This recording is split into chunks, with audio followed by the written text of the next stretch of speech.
Top quality और consistent performance के लिए सिर्फ सिल्वर पंप नाम याद रखना। તો આ ચમત્કારિક બચાવ તો થઈ ગયો છે, પરંતુ હવે આ બ્રિજ દુર્ઘટનામાં એ બેદરકાર સરકારી બાબુઓની વાત કરીએ। મુખ્ય ઇજનેરનો ચોંકાવનારો દાવો સામે આવ્યો છે, કારણ કે ગત સપ્તાહે જ તપાસ કરી જેમાં કોઈ નુકસાની જોવા નથી મળી। આ ચોંકાવનારો દાવો મુખ્ય ઇજનેરે કર્યો છે। માર્ગ અને મકાન વિભાગને મુખ્ય ઇજનેર નૈનેશ નાયકાવાલાનો આ ચોંકાવનારો દાવો છે, કારણ કે ગત વર્ષે જ બ્રિજના સ્ટ્રક્ચરમાં નુકસાની જણાઈ હતી, જેનું સમારકામ થયું હતું। બ્રિજમાં નુકસાની જણાઈ હોવાનું મુખ્ય ઇજનેરે દાવો કર્યો છે।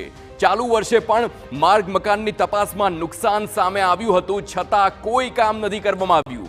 બેરિંગ કોટમાં ચાલુ વર્ષે જ સમારકામ કરાયું હતું, અને સમારકામ હમણાં જ થયું હોય તો બ્રિજ કેવી રીતે તૂટી પડ્યો તે પણ ચોક્કસથી સવાલ અહીં ઊભો થાય છે। ગત સપ્તાહે જ બ્રિજની મરામત થઈ તો બ્રિજ કેવી રીતે તૂટી પડે છે? એવું તો કયું સમારકામ થયું કે બ્રિજ જ આખો તૂટી પડ્યો? બ્રિજ પર સતત વાહનોની અવરજવર હતી, ગંભીરતા કેમ નથી લીધી?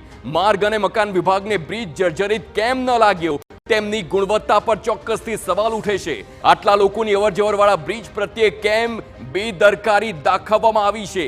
ચોંકાવનારા દાવા કરવામાં આવે છે, બ્રિજની ગુણવત્તા પર સવાલ લોકો પણ ઉઠાવે છે, પરંતુ કામગીરી નથી થતી। તે જ એક દુર્ભાગ્યપૂર્ણ બાબત છે।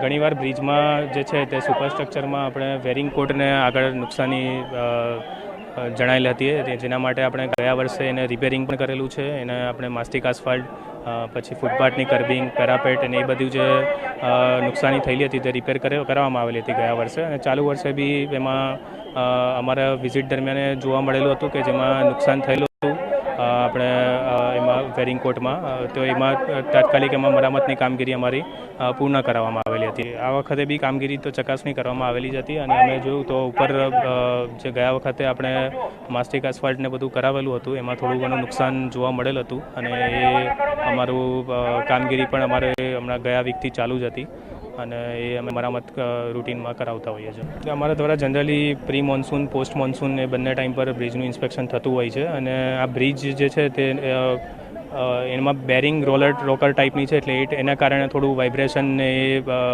એ ફીલ થતું હોય છે, પણ એની ડિઝાઇન જ એ ટાઈપની છે, એટલે એમાં બીજું કોઈ એવો ઇસ્યુ નથી। અને વિઝિટ દરમિયાન બીજું કોઈ એવું ગંભીર કોઈ એમાં નુકસાન હોય એવું કોઈ જાણવા મળેલ નથી।